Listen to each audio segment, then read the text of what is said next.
Welcome to Kettlebell Corner with Iron Revival coaches Roger Parks and Jeremiah Whalen. Today, we have a special guest coach, Coach Maverick, all the way zooming in from Florida. Coach, he's got a program called Built by the Bells. You may see him around. A lot of double bells, complexes, just beefy, burly, fun stuff. Coach, welcome to the show, and give us a little bit about yourself, and then we'll dive right into these kettlebell questions. Been in the fitness industry since '99. Been doing kettlebells since 2015. Got rid of the barbell pretty much completely in 2018.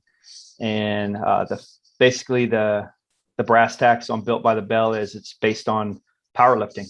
So teach people how to lift heavy kettlebells like most people lift light kettlebells. However, the true definition of heavy is based on the individual's ideal body weight. Got it. Let's start there. I know one of the things that you really talk about is foundation and the basics and building up from there. I want to talk a little bit about, obviously we all know that you got to get the fundamentals down, but how do you approach the mindset aspect needed of your students in order to get them to understand that these basics will take time and that this practice needs to set in? Well, the first thing that the individual should do is have an understanding of who they are and what their goals are, and knowing, what the tone is for what they're trying to achieve. And if they have an understanding of the definition of the ventures that they're going to get into, then they can really set the stage for what's to come. And within the philosophy, I structure everything out based on the individual and percentages based on ideal body weight and kettlebell weight. And then from there, it's a matter of starting from the ground up. If you can't lift it properly, then you can't move it properly. So, you got to have your core strength in, you got to have your grip strength, and you got to have your leg strength, which are essentially the core principles of the training. And then we focus on elements of brute, endurance, and power. But, if you ask any of the students, every single day is leg day. So, because if you don't have legs to lift it, then it ain't going anywhere. And we all know with kettlebell training, if you want to press it, you got to lift it. And if your legs are weak, you're not lifting anything. So, it's pretty simple, straightforward. It's based on methods of powerlifting, not 5-3-1 like Wendler or anything like that, but, progressive overload. However, with that, you've got to have enough kettlebells to be able to do the highest level of Built by the Bell. However, there are tiers of it, starting out with a few kettlebells and then, progressively building up to, pairs and singles, and then multiple pairs and multiple singles, and then basically having an entire kit based on your body weight. So. Jumping off that, so if it's, do you find powerlifting methods informing the way you move kettlebells? Maybe you do things a little bit different than some other coaches? Yeah. With regards to kettlebell training, it's been dubbed a tool of just boatloads of swings or squats or carries and stuff like that.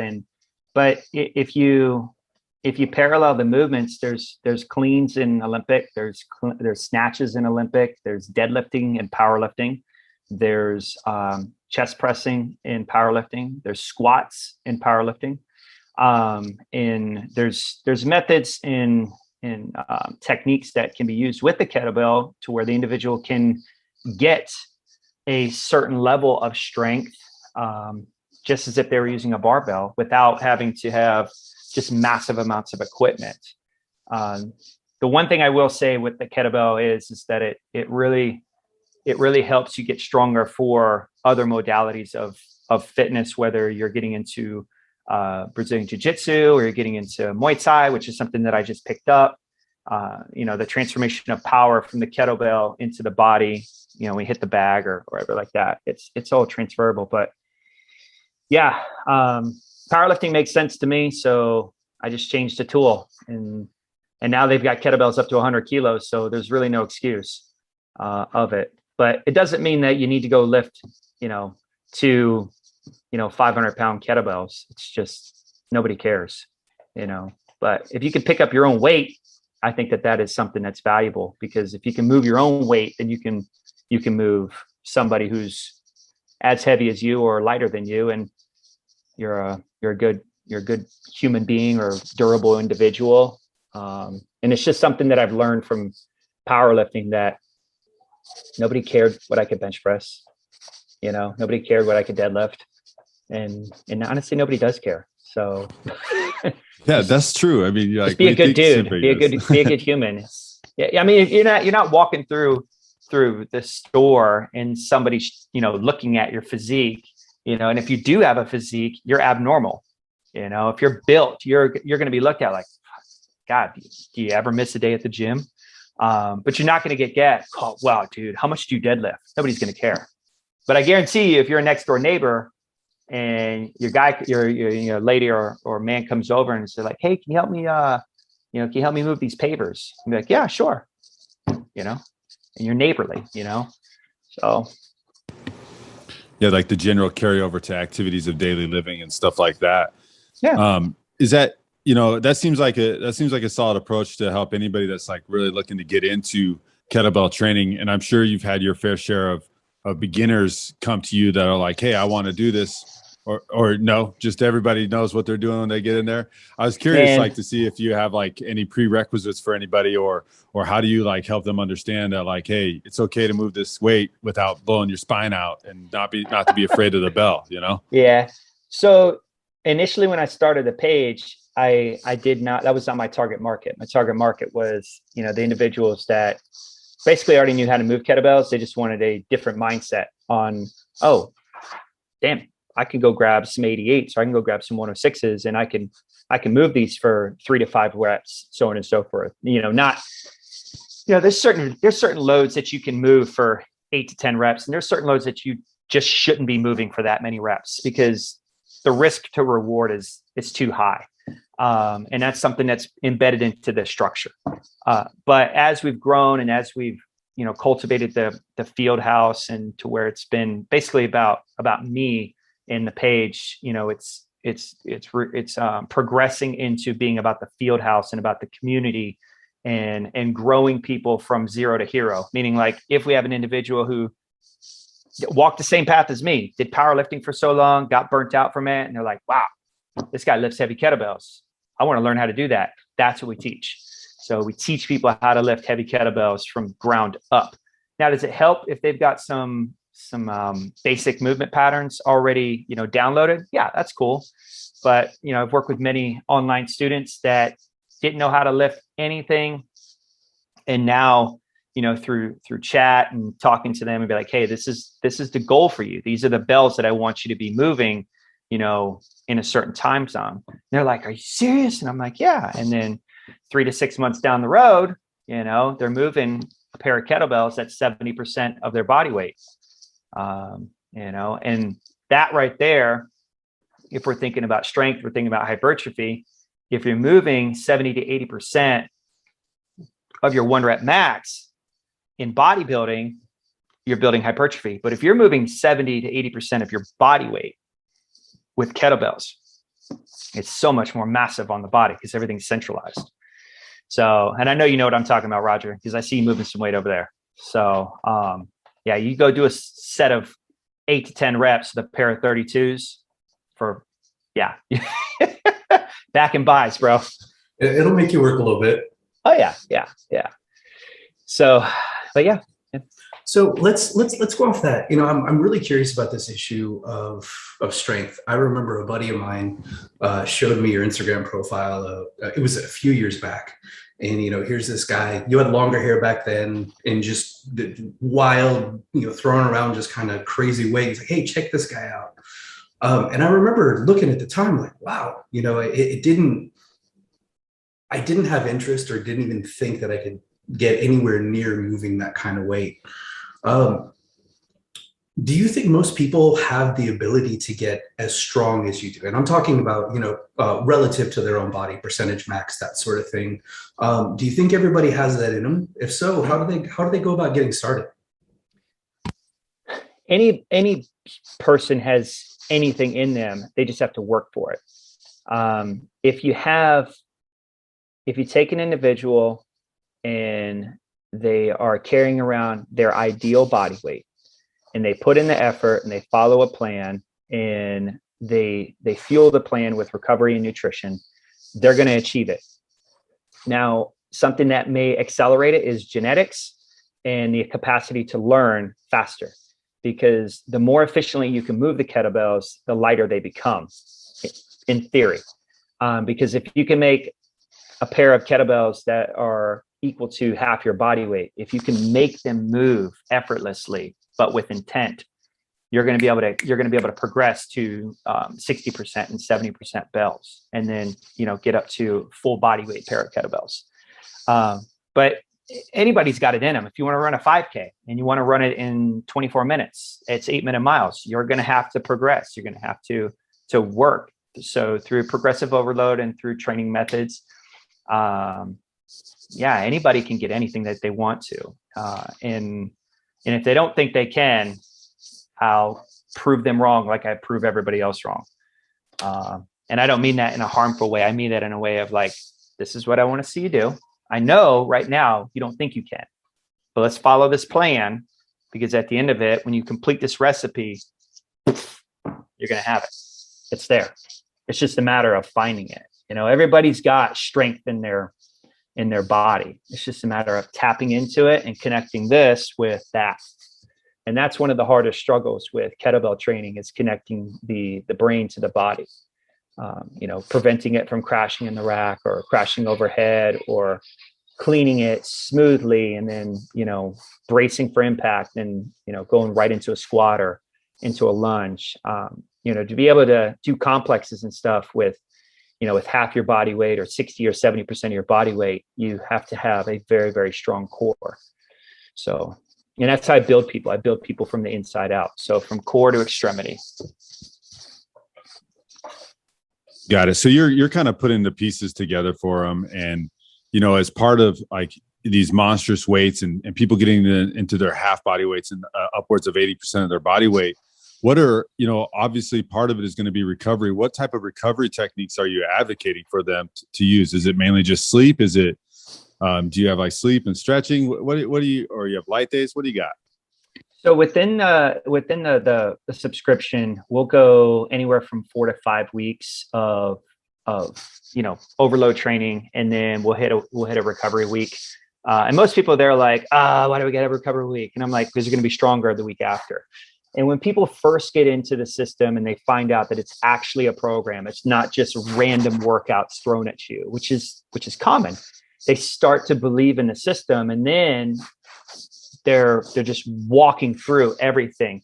One of the biggest, anxiety tests or feats of strength is the 5-minute snatch test that a lot of people go through. Declan's going to be going through that here soon. And most people get pretty intimidated from it. And I tell them, I said, just keep doing what you're doing. If you want to practice it, go ahead. But cardio is cardio. Your body doesn't care what it is. It's time under tension. So I tell all my students that go for SFG or RKC, I said, once you pick up the bell, don't put it down. And I give them a rep scheme to follow, and they follow it, and then they get done with it. They got a little burn in the lungs, you can have a little burn in the lungs, but it's all the mindset too. So, and then with recovery, it's, sleep, nutrition, any kind of gadget that you like to use, like maybe a Mark Pro or a free sleeves, or if you like CBD or if you like marijuana, it doesn't matter to me, as long as it works for you and that you're taking care of your system. So, and then the other thing is I only program 3 days a week. So we program Monday, Wednesday, Friday. Monday's heavy, Friday's heavy, Wednesday's kind of medium. And the volume of it's good. And then I encourage that the individuals bike ride or walk or weight vest walk on Tuesdays and Thursdays. And they do something non-weight related as well on Saturday. But Sunday's always the day to just fuel up, recover, sleep well, because it's time to knuckle up on Monday. Yeah, less is more sometimes when it comes to kettlebell programming, for sure. It definitely is. it's definitely quality over quantity. And there's another problem in the fitness industry is that people think that you have to work out, to get any result, and you really need to train. It's, training with the kettlebell is like writing your name in calligraphy. And then when you dismount the kettlebell, it's like unwriting your name in calligraphy. If you can remember the path going towards the end and you can go backwards, you're going to get that much more efficient at moving kettlebells and or any movement pattern that you decide to do. Just like a barbell deadlift. If you focus on the eccentric and concentric aspects of the deadlift, you're going to get better at pulling heavier weights or competing or anything like that. But most people are just like, let's clang and bang. Let's get this, bro. That's cool and all, but it's a very small percentage that really care about how much you're lifting. Unless you have a coach, then your coach is just looking at data. Right. Yeah, and then they care because they want you to reach your goals, obviously. Yeah, because that's the point. The simple fact is always it's about the coach and the student, and that communication level has to be very high. There can be no static in that frequency. If the student has an issue with their strength, then it's the job of the coach to help that student understand why they're not progressing and then give them alternatives so they can progress. Let's get a little more specific. What skill do you think you coach the best? And I want to know what it is you do different or better than other coaches. I think I coach double kettlebells better than most. If you're asking, I'm not going to say that in a chauvinistic way or anything like that, but it's basically the root of everything that we do is double kettlebells. There's an old saying, it's the foot feels the foot when the foot feels the floor. And I apply that to double kettlebell training, meaning that when the hand feels the handle connects to the body. And it's all about transformation of energy from you to the pair of kettlebells and making them move as if they were connected to, as if the kettlebells were connected.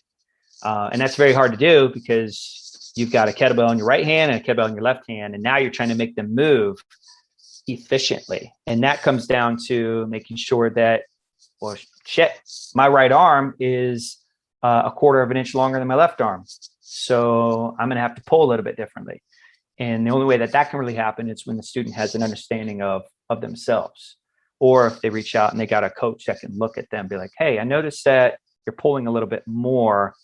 Let me see your arms. Oh, okay, cool. Let's adjust. Let's fix the way you pick up your kettlebells.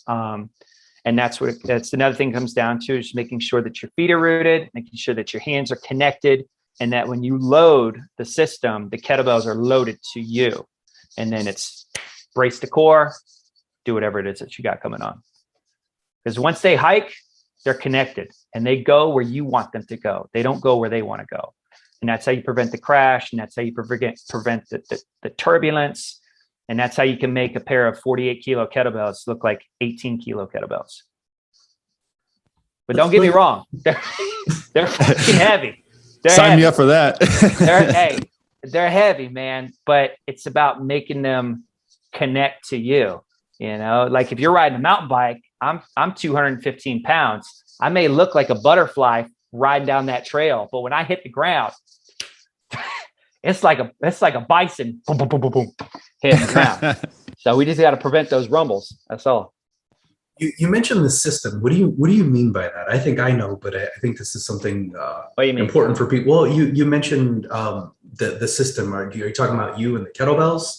What do you mean by when you say that, when you use that terminology? So you're a unit. This system connects to the iron system, and then you're connected. You're all pieced together. And but that doesn't mean that the tension between you and the connection to the kettlebell has to be death grip. And that's another variable to kettlebell training that I don't think is needed. It's when you grab the kettlebell, it's just enough. When you grab it, you connect and you feel it, and you can almost parallel it to like if someone handed you a really, really nice piece of leather, and then they handed you a piece of like vinyl. You know, like you put it in your hands and you connect with it, and you're like, oh, okay, cool. This is cold steel. It's going to do some shit for me. It's going to shape me a little bit better. So why don't I get a little bit more acquainted with it and really focus on connecting with it, and not necessarily like this, but just, you know, connect with it. And then you load it with your body weight, your brain receives it, and then you connect it, and then all systems go. Rocket time. Like form like Voltron and shit. Yeah, it seems people miss that. Yeah, like Pacific Rim. You know what I mean? Exactly. Yeah, it's just like mental connection to it all, and you know, it's sort of like there's a lot of skill acquisition that's required for kettlebells, and a thinking process that goes into it. That's important.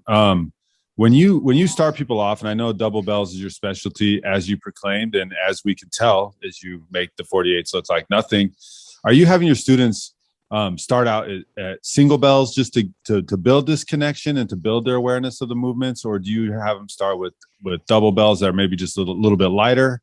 Where do you want people to start in that regard? Well, I think it's a little bit easier to start out with double kettlebells.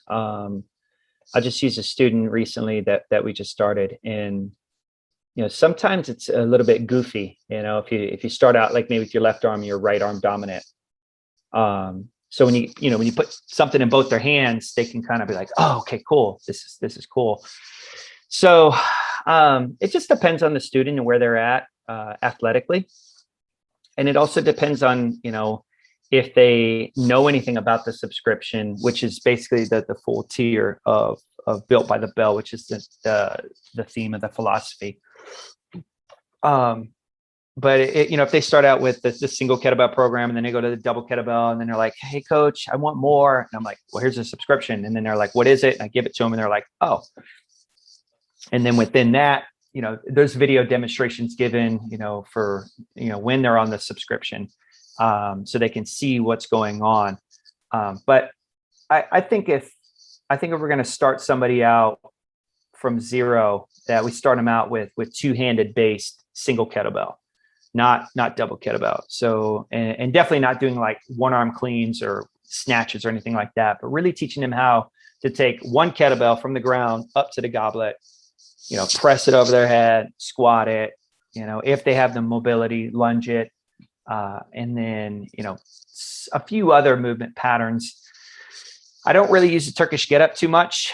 I think it's a great mobility drill. It does have a lot of important benefits.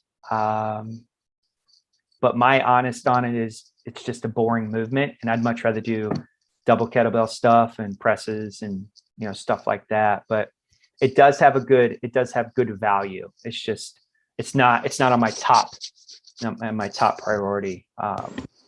You know, like if you were to like, hey, what are the movements that you could just do? It would be the classic clean press, front squat, snatch, bent over row, you know, kettlebell movements. Well, that was my next question. Thanks for clearing that up. You know, got that. Cheers to that. But I also, you know, with double kettlebell movements, one of the most exhilarating ones is the double snatch, but it's got a massive amount of risk for reward. And one of the problems that I see with double kettlebell snatch is that people try to mix kettlebell sport and hard style.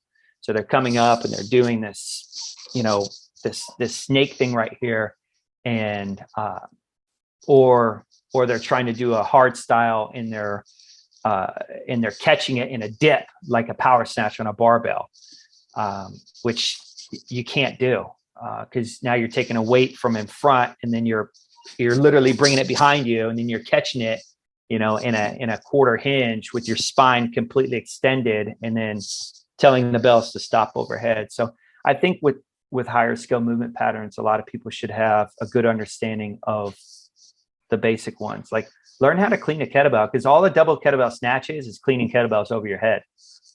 I mean, that's really what it is. But I wish more people would focus more on the basics than trying to do all the crazy stuff, because the crazy shit just gets you hurt. Now about the snatch, and I actually recently was snooping around your page and saw saw you were talking about the grips for the clean.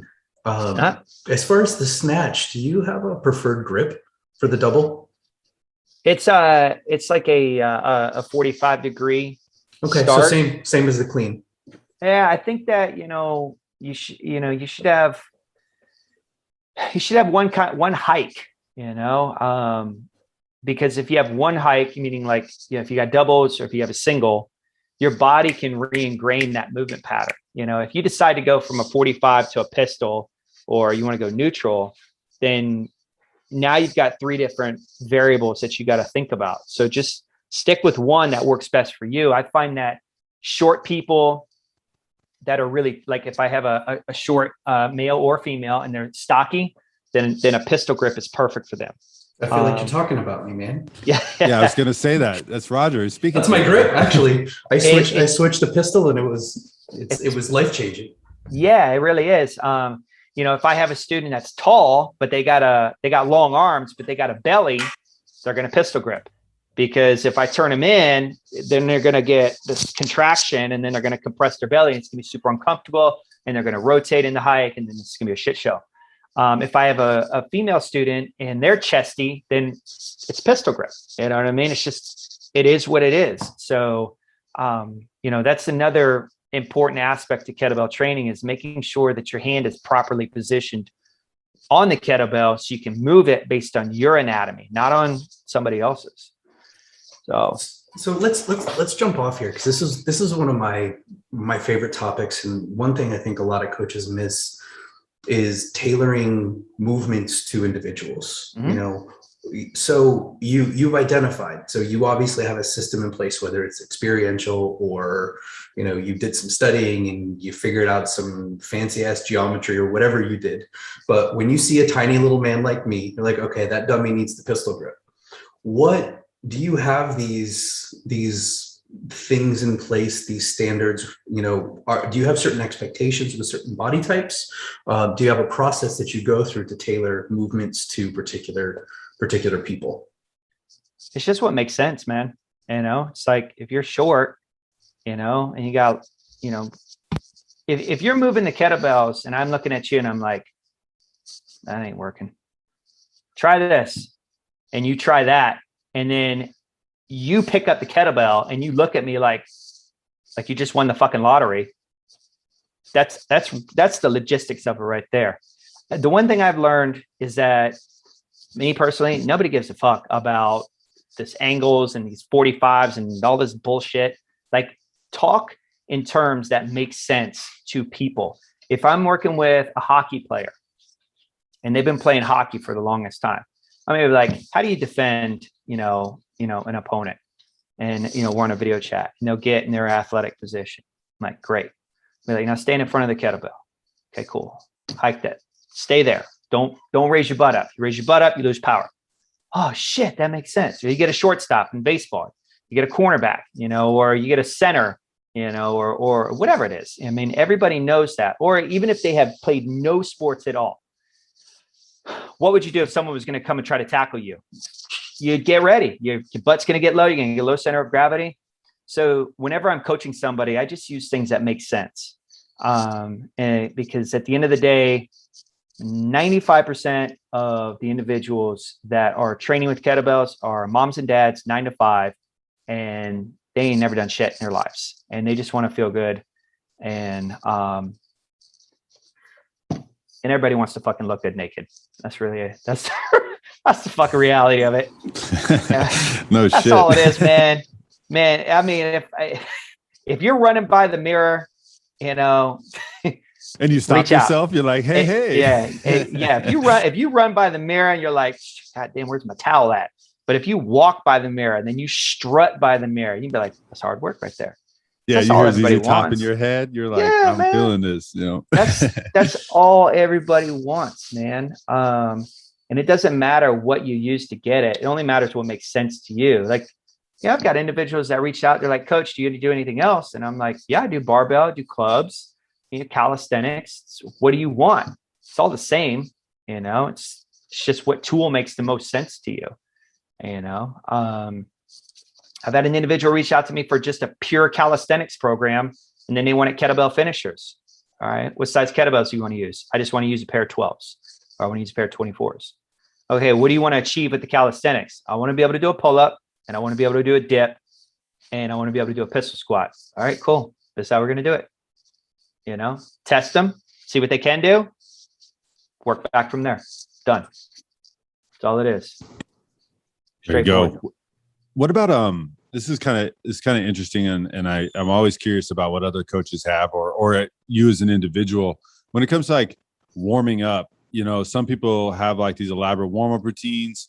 I personally will do a little bit with some clubs, maybe some jumps, maybe some core if I'm feeling frothy. But like, what's your approach to people's warm-up as far as like yourself, and then maybe what you give to your students?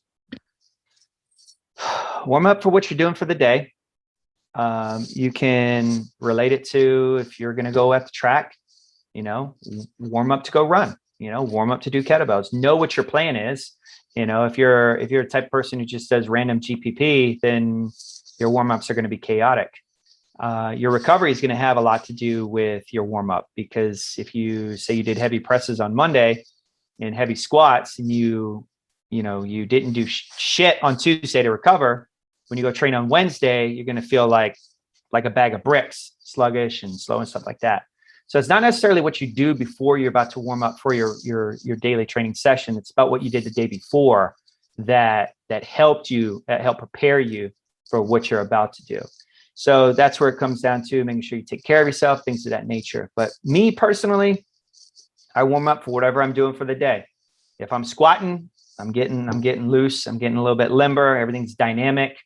I'm not doing any long, lanky stretches or anything like that, because I want to be ready. And then when you have a good collection of kettlebells, you can warm up like a power lifter. You know, if you're going to be doing 8 sets of 3 with a pair let's just say I'm going to do 12 sets of 2 left, 2 right, clean and press, and I want to go at 80%. So 1 RM is going to be 48 kilos. So I'm probably going to go right around 40.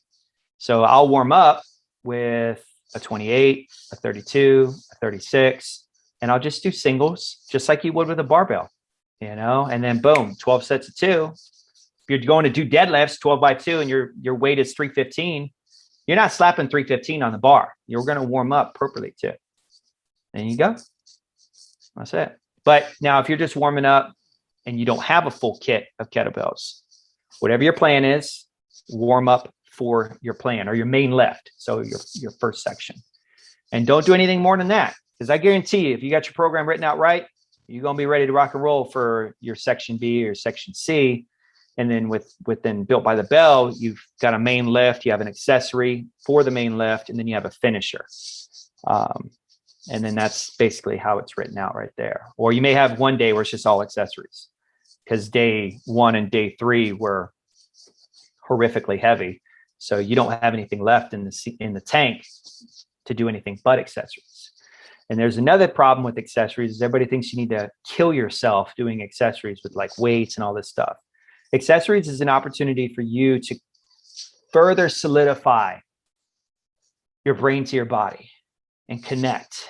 And if you have to think about lifting the weight, you can't connect to the weight. So always make sure that you're moving something for the rep range that's appropriate. If you're moving for 8 to 12 reps, yeah, your top, 20% should be a little bit challenging, but you shouldn't be struggling, the first, after rep number 4, and you've got 8 more to go. So, and that's when having a coach is very important, and a lot of people don't understand that. A lot of people don't understand the value of a coach. They just think they can do it on their own, and they don't understand like why, It's like you need a car to go to work, so you go to the dealership and you buy a car, because it's going to provide you means of transportation. You don't go in your fucking garage and build one, because you're going to wind up with like a Lego box of shit everywhere. So if people would think about the value of a coach the same way they value having a transportation, they might get a little bit farther in life and stop, having so much pain, because I tell you right now, it's a pain in the ass. You don't have a car, and you miss the bus or whatever. So yeah, and it's like we undervalue, I think, our bodies in that sense, where we're like, oh, I got this technology to do this and this car to do that, but I can't put good food in my body, and I can't prioritize health when it's needed, and it's unfortunate. And everybody's always trying to outwork their diet. Everybody's trying to do that. Hey, coach, I'm going to do 300 swings today after our training session. They say that in the beginning. And then after a training session, I'm like, what you going to go do now?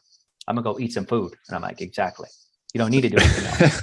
That's the other thing too. It's like a lot of individuals, they think they need to do so much stuff. At some point, your body's going to shut down and it's going to start burning up the muscle.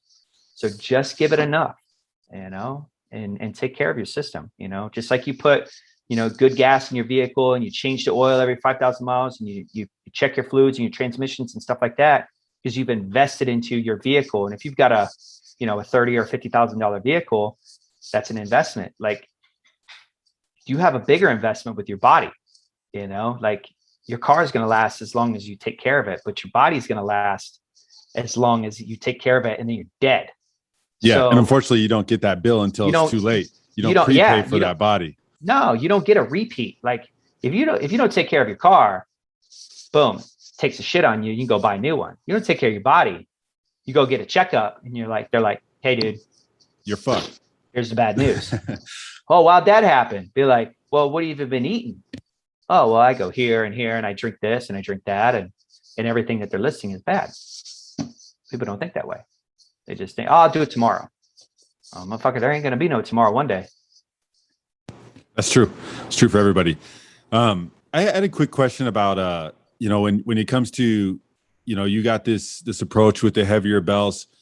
When you got, like, let's take grinds and ballistics, like grind type lifts and ballistic type lifts, are you programming ballistic lifts to be in that same kind of metric of, like, let's say I'm going to snatch, I'm doing like 32 kilos single snatches or stuff like that? Or are you programming like a lower weight and a bit higher volume in those ballistic type skills? So the only ballistic that I like to program heavy is the one arm swing. If I program heavy, it's going to be a swing. The snatch, I don't like to program heavy for a lot of reps, because there's so much risk for reward with that. If I program in 1 week, like day one is clean and press, and it's it's cleans, right? And it's like 8 sets of 3. Snatches is probably gonna be 3 sets of 8. Still the same number. You're getting in 24 reps on both. But I don't want people blowing out biceps. And that's the thing with the snatches. Cleans, you can get after it. One arm swings, same thing. Rows, like if you're doing like some fast rows, something like that. But snatches, I don't know, man. I don't think you should be snatching anything for high volume more than like 35% of your body weight. So it's like with the tactical strength challenge, 32 kilos is the elite level, and then I think it's 24. And I've competed in the elite level on tactical strength, and my best is 108 snatches in 5 minutes, and that was horrific. And it's really no need for it. And, sounds awful.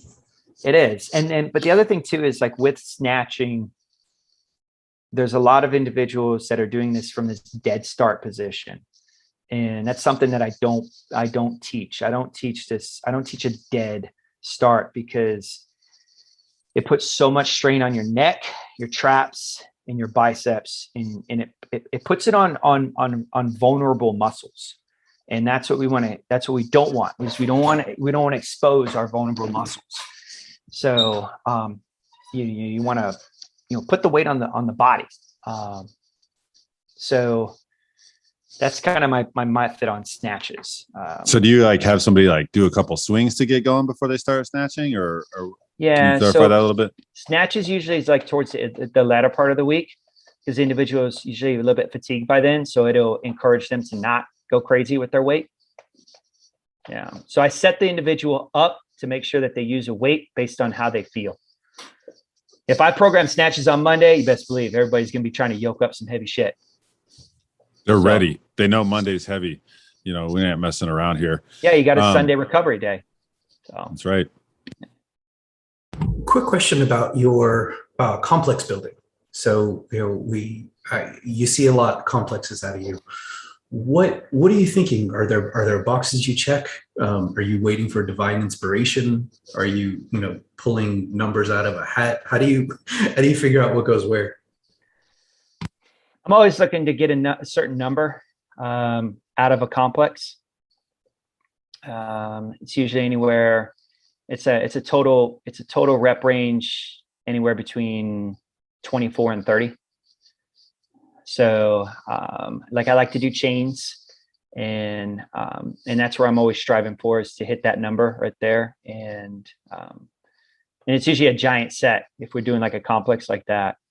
And those are how I help individuals get to where they can move those 25% bells or 50% or 60% bells or 30 and 35 or 70.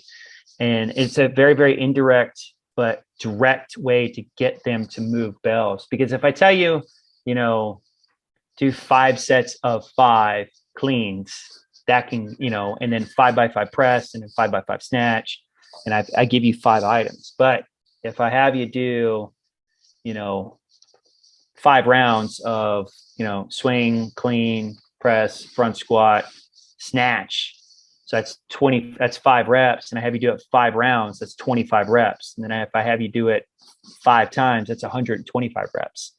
And if you're moving half your body weight, it's a massive amount, and it's fun. Now, if I tell you to do 5 sets of 25 kettlebell swings with half your body weight, that's boring. You know what I mean? You're going to do it, but you're not going to have fun doing it. But if you're doing, 5 different basic movement patterns, and you don't put the bells down until you hit 25 reps, you're like, oh shit, wow. And it brings out some of that fun into it. It's also about choosing the correct weight too. So, because once you get to that 4th rung of that chain, that's when the set happens. So, but yeah, that's my goal numbers right there, between like 24 and 30. What about order, exercise order?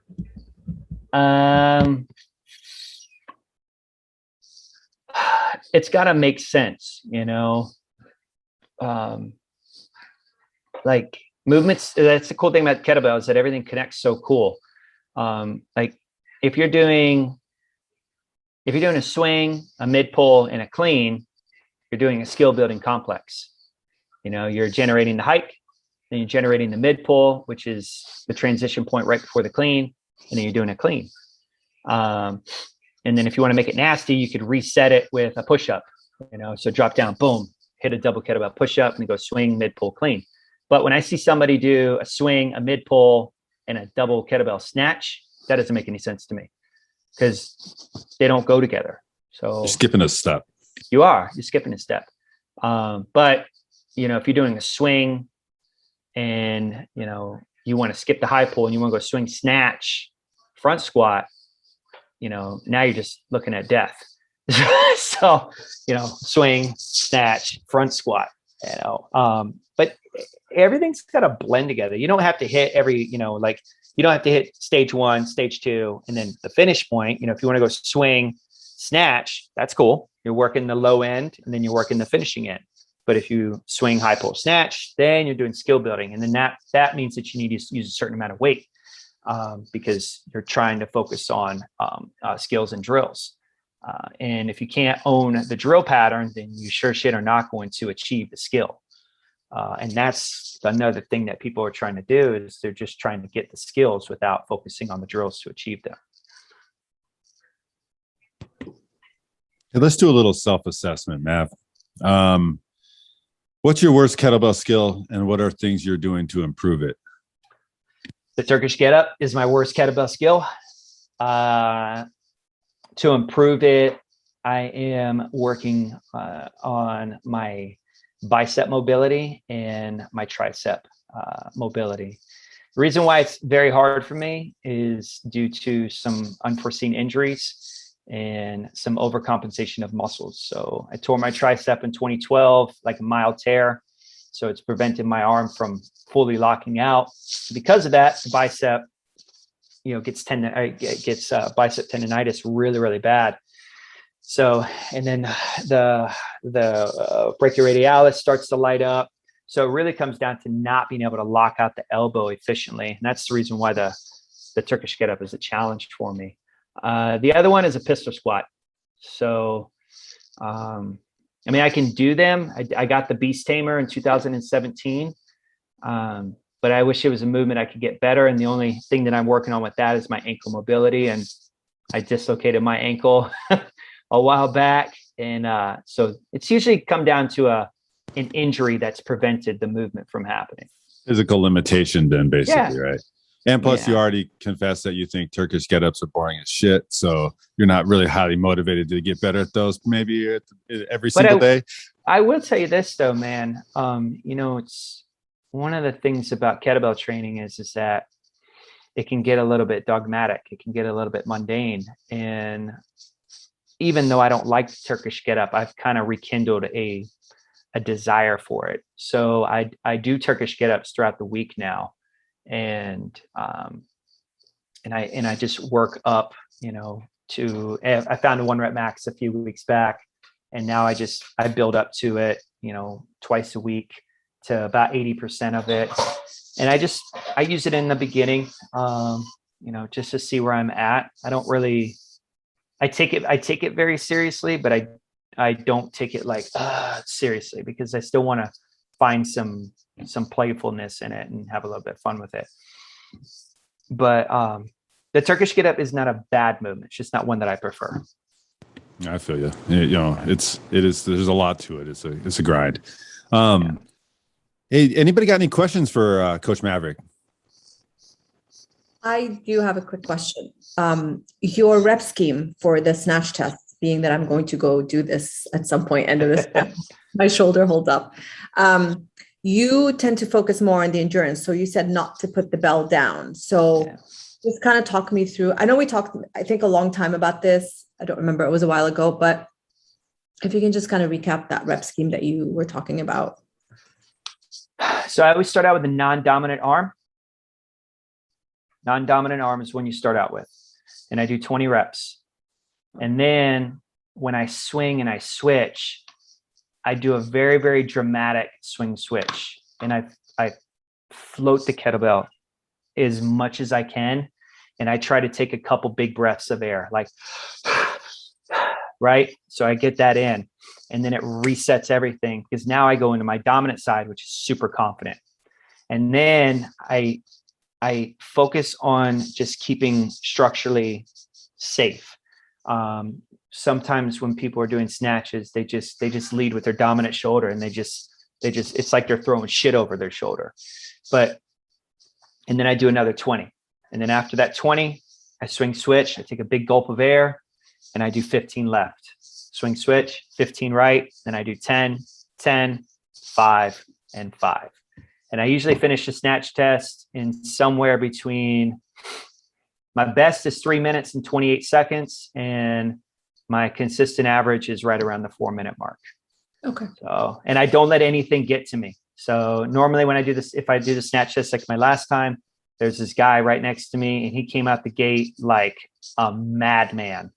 And I just stay in your groove, because it's not a race to finish it, but you can move. You can do 100 snatches in about 4 minutes. Just depends on, what you're doing. The other thing too to remember is that you should not rip doing a snatch test. You should not. And if you think about the method of just enough, you shouldn't rip during a snatch test. And when people are like, "Oh, did you rip?" Hell yeah, right here. I mean, if anybody's ever done kettlebell Murph, kettlebell Murph is 100 snatches, 200 clean and jerk, and 300 swings. And it's 100 per side on the clean and jerk, and it's 150 per side on the swings, and then it's 50 per side on the snatch. But you don't have to do like 50 left, 50 right, 100 left, 100 right. But you got to do all the snatches and whatever, or, whatever rep scheme, and then all the clean and jerks, whatever rep scheme, and all the swings. And you can put the bell down as many times as you want to, but it's 600 reps right there. And Yeah. it's just enough. So yeah, 20, 20, 15, 15, 10, 10, 5, 5. That's it. And just stay calm, like when you're doing a snatch test, just chill, just grab some chalk, and settle into your groove, hit cruise control, and just go, you know what I mean? So Thank you. yeah. What you got, Suzanne? I know you got a question. Nothing. I'm still very new at this, so I'm a student with the Iron Revival, and I'm still learning. So I am light years away from doing anything that you've described. I'm inching toward it, since I'm working on my own most of the time, zooming in on Saturdays, because of the time difference is always very difficult for me. So I'm taking all my homework, taking the workouts that I'm getting, I'm trying to catch up as I can. It's difficult, but I'm persistent, so someday. All right, good deal. Consistency is key, right? Yeah. And I got another one for you. So I'm not just motivated, I'm disciplined. So I'm working on a little bit every day as I can. Yep. So I got another question. So what are people missing about you and your training? You've got this IG persona. A lot of people think you are a particular way. This is how you train. This is what you do. What are people missing about the way you really are, the way you really train? I don't know. Maybe people just think I'm some bearded, tattoo, crazy haired guy that likes to lift heavy shit, and and then they can't figure out why I do it, or maybe like, how the fuck does he do that? Like, I can't even imagine doing that right there. But the whole goal for the field house is to get individuals to rewrite their mindset, to rewrite the script on how they believe in themselves and how they view themselves. And so we're trying to, we're testing things, and the Mavericks Fieldhouse page is more or less, it's gravitating towards an educational page, to where you can look on there, you can see a video that says how to clean, or what not to do, or hey, are you doing this when you're cleaning or snatching or pressing or something like that. And the other thing too is I'm not going to do it in an approach that's what most people don't want. I'm not going to do it in this like, hello, today we do kettlebells. This is how you do kettlebells. You don't like it, get the hell out of here. It's like, hey, what's up, guys? Not even that. It's like, does your clean look like shit? All right, cool. Check this out right here. And try to do more doing than talking whenever we're presenting something, and doing it in a fun way. Kind of like that makes you feel. We want everybody to make them feel like they're right there with us, right there in the room, like, oh shit, I can do this, and if you can't do it, contact us, either me or my wife. Don't be shy, but most people are shy. Shy. What they really don't know is that you enjoy bubble baths and candlelight, Yes. Yeah. Yes. Just like Roger. We all know that. We all know how you strong guys go. Yeah. All right. Any other questions before we let Maverick go here? I still got time. If you guys want to leak Okay. over, it's okay. No worries. Okay. I actually was just a little bit curious. I want people to know how to get a hold of you, and we'll get to that. But when it comes to Built by the Bell, is that like a do it your own pace program? Or are you guys zooming in together, or how do you structure those, or anything like that? Let's just give a little bit about that program for people. So Brass Tacks Built by the Bell. It's all program based. Anybody can start whenever they want to. I prefer them to start at the beginning of whatever program we're on. so they can get the full benefits of it. The link is in the bio. It does start out with a free week, and you're going to need a good collection of kettlebells. I always recommend just having, a pair of bells that you can press for, 5 to 8 reps, and a pair of kettlebells that you can press for maybe 3 to 5 reps, and then a few heavier singles. And then from there, it's going to just evolve.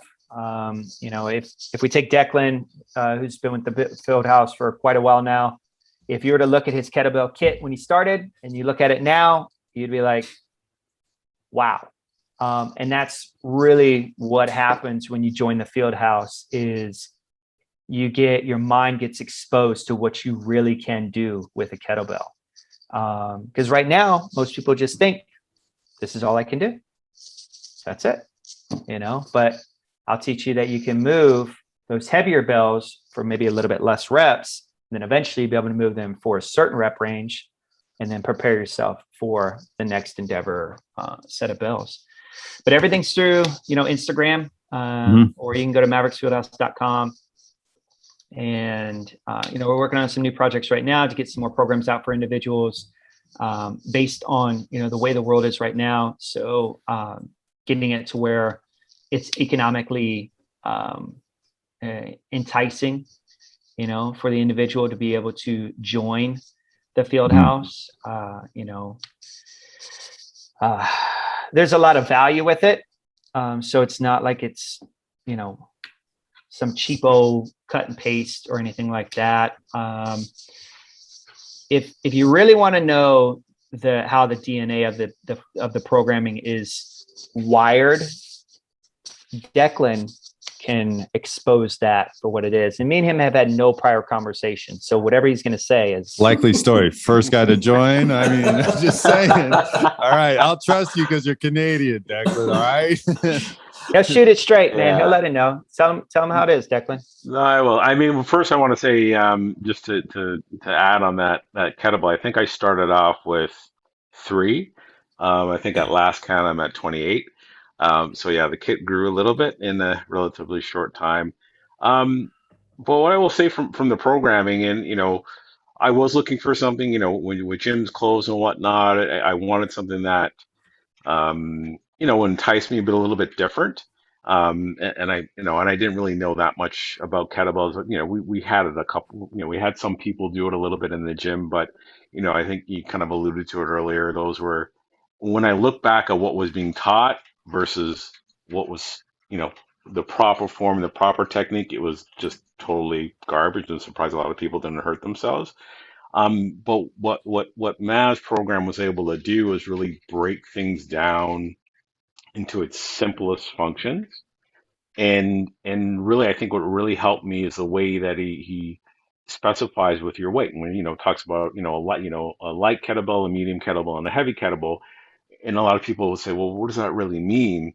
And the fact that it's tied, well, let's look at your ideal body weight and let's tie it. That's 25%, 35%, half body weight or full body weight.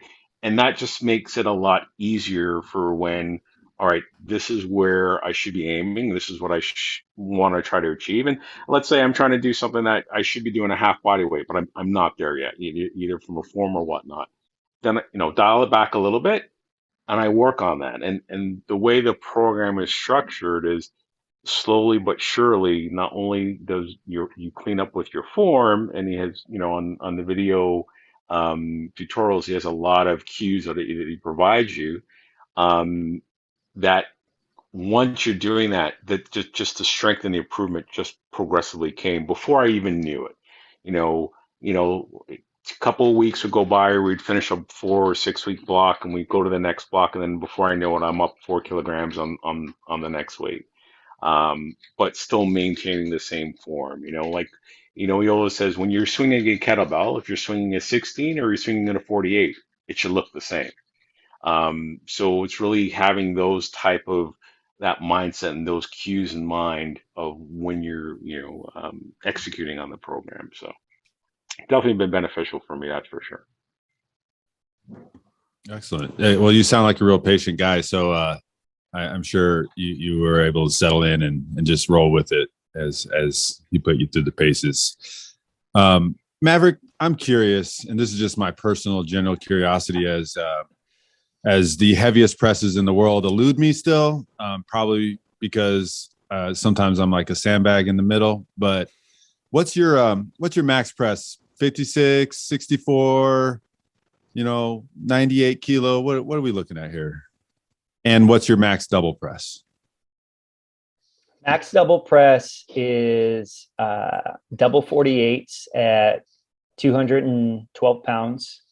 Max single arm press is a 52. Max front squats is a pair of 52s, which is like 115s.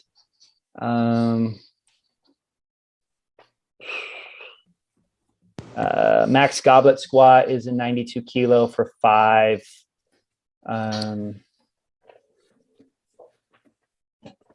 The best farmer carry I've done was inspired by my wife. So my wife weighs about 120 pounds, and she did, I think it was like 100 feet, something like that, with a pair of 97, 44 kilo kettlebells.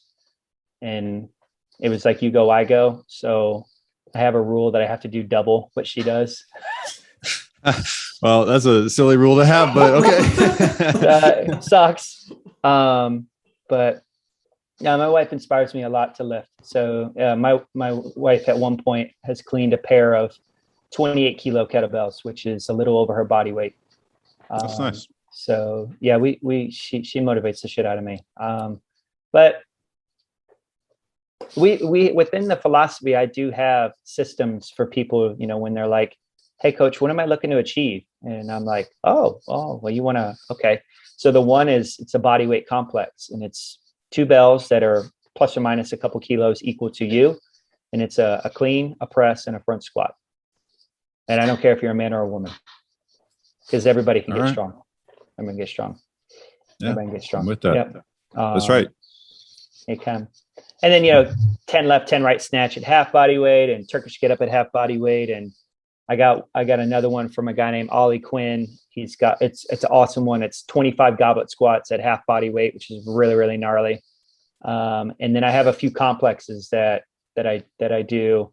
You start out with 2 bells at 50%, and then 2 bells at 60, and then your pinnacle bells is two at 70%. So if you're, 215 pounds or so, then you'd be looking at a pair of 32s. And the other thing about kettlebells, I want all people to know, is that weight moves weight. Okay, you might be able to lift them, but unless you don't have the body mass to handle the impact, it's going to be very challenging to do that. And so what I tell people is, be okay with that. Be okay with just getting that 70% of your body weight. That is a great sustainable weight. And if you can get to where you can move 70% of your body weight for 5 sets of 5 or something like that, you can literally take a pair of bells that are equal to that, and you have cultivated a mindset of how to warm up with 1 to prepare for 2. And I mean, I could do that. I could train the rest of my days with a pair of 32s, and I'd be totally fine with it. I love it.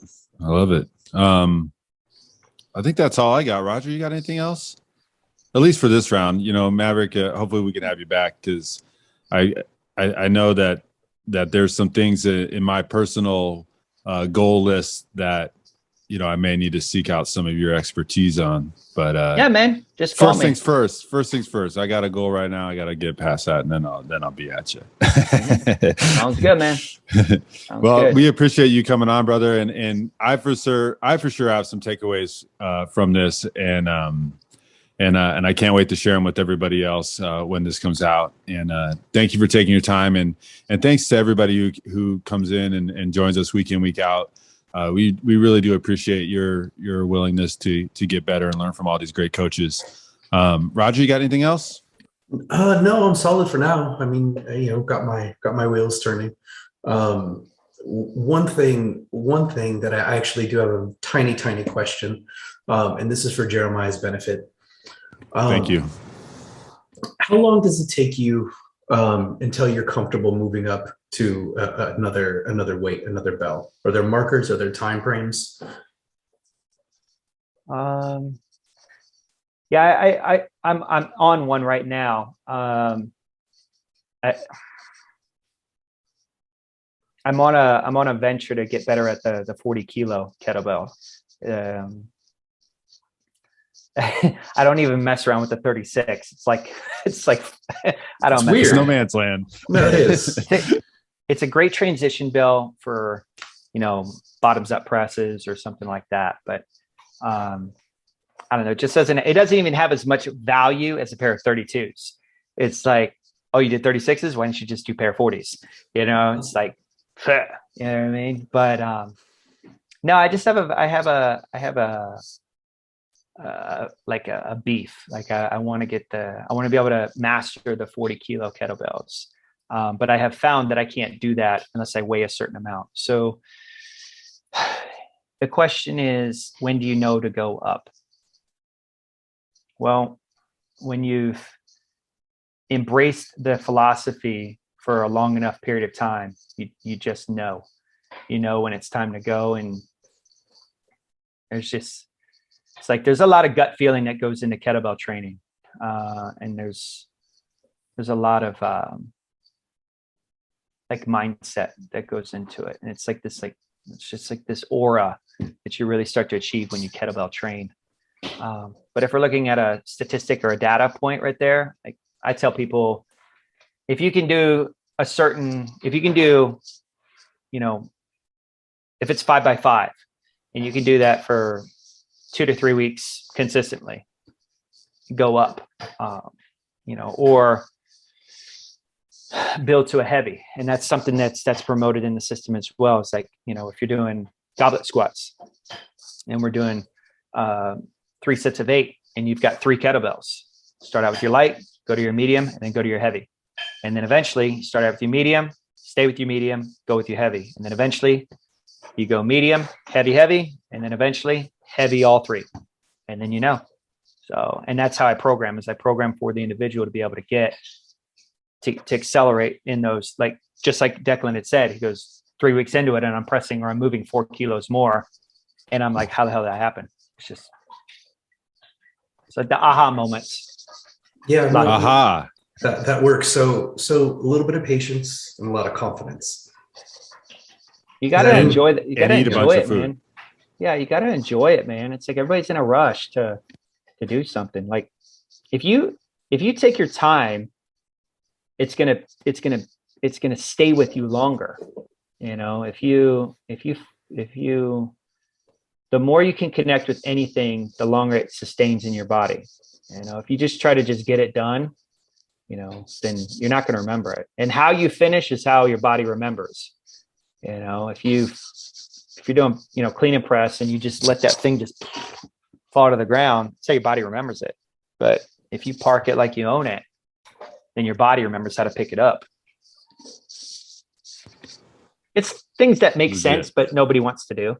I know. Yeah, I mean, it's because it's not glamorous sometimes, and all that fun stuff. I don't know. I think that for me, kettlebells was a life changer in the fact that, like, just what you said, it is something that is skills acquired. You have to take your time with it, and I enjoy using them. And I think most people that are on this call or that watch this video feel the same way. So yeah, whatever it is that you like to use, man, just be patient with the process and have fun with it.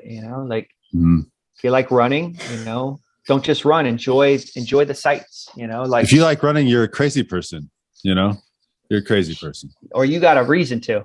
So, I guess. But it's all relative, like if you enjoy cooking, smell the ingredients, cut the vegetables, cut the meat, appropriately. So when the presentation is done, it looks amazing, So you got 2 things that can be served. You could just serve some chopped up steak and some rolled up mashed potatoes and corn everywhere, or you can nicely put it all on. So it could be a slop bucket, or it could be a gourmet meal.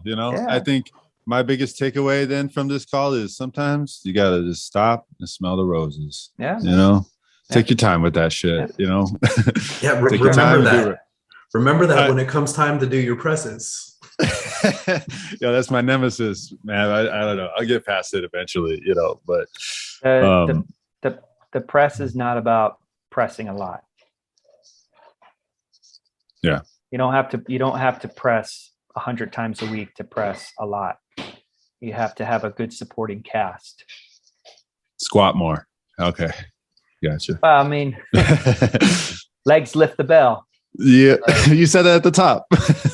Legs lift the bell, man. You know, but your supporting cast for everything that you have is going to make what you want to do that much easier. So, I mean, that's really what it is right there. I mean, like, what's gonna hold the kettlebell? The rack position. If you got a weak rack, then you're not gonna be able to press anything off it. If you don't have good mobility, you're not gonna be able to get it over your head. If you don't have strong triceps or a good grip, you're not gonna be able to just stabilize it. So you got to think about the supporting cast to get the main star, which is the press, to shine. It's back to those basics things again. You know, some things never change. I got some cool movements that build that front rack. Declan knows about the barn doors and boulder rolls and slick backs and yeah, I see those barn doors. Yeah, that's your rack builder there. We do barn doors, we do boulder rolls, we do slick backs, and they're called slick backs because Happy Days, you got the fonts, you slick back. And then I think that's it. And then we got like a saloon door, which is a little bit, you know, it's more unilateral based. But those are fun to throw into complexes right there. So clean barn door, strict press. Yeah. Well, yeah. Training a little bit. Maybe I'll give it a whirl. Yeah. You see fun stuff like that, man. And the other thing about the philosophy is that everything looks very, very simple in the design. And then when you go and experience it, it's not so simple. That's what gets people, I think, with kettlebell training the most is like, you're like, three things. You want me to do 3 things? That's it. Come on now. And then you do it and they're like, holy shit. Yeah. I couldn't do another one thing if you wanted me to. Like the only thing I can do now is sit down. You know what I mean? So, well, and that's the best thing about finding what it is that you like is like keeping it simple, because the one of the most precious things that we have in life is time. So, and if you can get your GPP in 25 to 30 minutes and you can hit every single checkbox, you're gonna have more time to do something else, because fitness isn't everything in life. It's just something that you enjoy to do. That's a great stress reliever, makes you feel good. But there's other things that make us feel good too. And, you know, and go enjoy that stuff.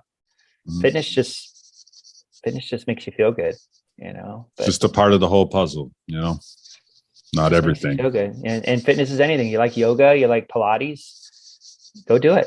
You know, I just like lifting heavy kettlebells. So, and if anybody wants to learn how to lift heavy, I'll teach you. That's right. Straight truth right there. Yeah, that's it, man.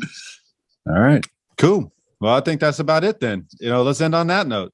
Okay. Thanks again, Coach Maverick and everybody else. And we'll catch you on the next one. Sounds good. Thanks y'all for coming. Thank you. Bye. Bye y'all. Bye y'all.